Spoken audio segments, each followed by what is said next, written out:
أخي كل ما حد يجي يقنعني إن في فتنة حقيقية ما بين الشعب السعودي والشعب المصري برجع أتفرج على الفيديو ده وبتأكد من جوايا إن فعلا كل اللي بيحصل على السوشيال ميديا ده كلام فارغ. يا الله، لحظة وفاء، والله لحظة الوفاء هنا.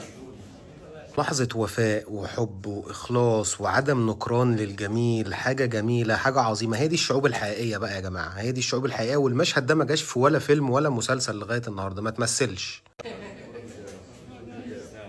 الله، لحظة وفاء، والله لحظة الوفاء هنا. شاهد شاهد. وفهد، أنا شفتك كده عينك دمعت الآن. إيش يعني لك هذا الرجل الجميل عم شوقي؟ والله أبو فهد ربى يا جماعة، قولوا له في التعليقات ربيت أبو فهد ما شاء الله.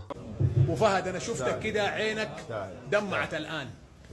إيش يعني لك هذا الرجل الجميل عم شوقي؟ والله وفاء ابن الحلال 40 سنة ما عمري شفت منه شيء يعني.